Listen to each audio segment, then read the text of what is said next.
Dear Mr. Kemp, Ambassador Herbst, dear representatives of think tank community in Washington, D.C., it is a pleasure for me to have this opportunity to discuss with you the foreign policies of the Republic of Armenia. The government of Armenia adopted the foreign policy that we call balanced and balancing foreign policy, and the main purpose of that policy is to level up and develop the independence of the Republic of Armenia and sovereignty.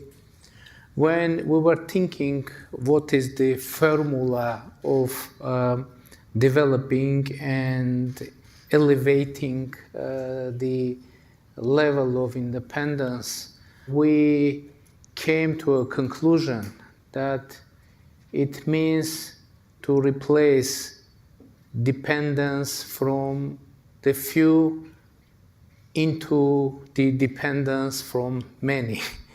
And now we are acting in the framework of that formula.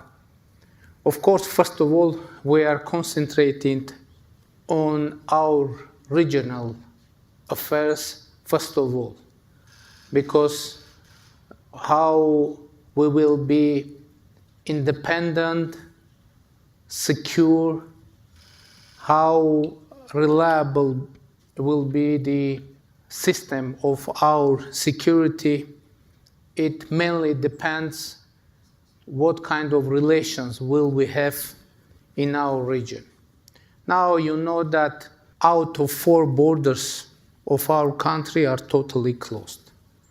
It is about our border with Turkey and with Azerbaijan, and we have 2 more borders with Georgia and with Iran.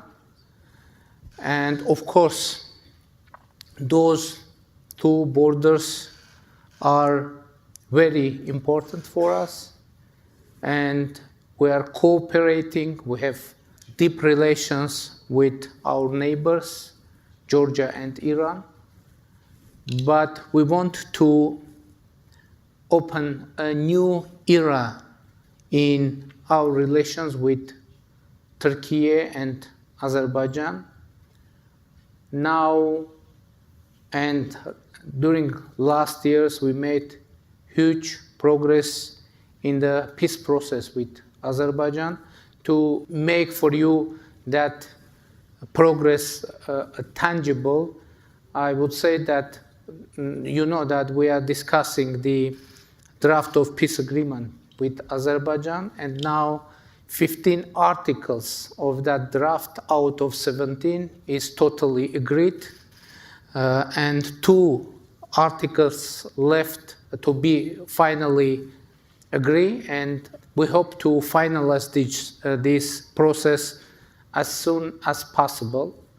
Of course, we are working with Azerbaijan in bilateral format, but definitely the attention and support of international community will be very useful to create a proper atmosphere for having lasting and sustainable peace.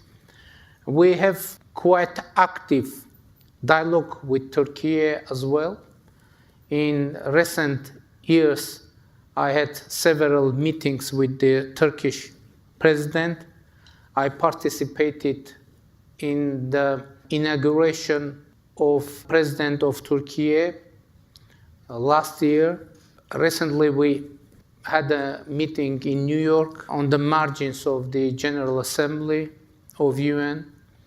And we have actually a very concrete agreement to, in the first stage, to open our border, our mutual border, with Turkey, for third countries' citizens and diplomatic passport holders. And we hope to have the implementation of this agreement as soon as possible. We are working on that. From the other side, we are deepening our cooperation with other regional partners, I mean Georgia and Iran. Of course, there is an international situation and that somehow stopping the process of deepening our relations with our neighbors, and those circumstances are widely known. I won't mention, but from the other side, I think we are quite successful in considering all those international factors, but from the other side, developing our relations with our neighbors. But of course, we hope to have a real breakthrough in our regional situation, and when we will be able to finalize and sign the peace agreement with Azerbaijan and to have settlement with Turkey, it will totally change not only our regional situation, but I guess it will have very concrete and tangible impact to the international situation as well.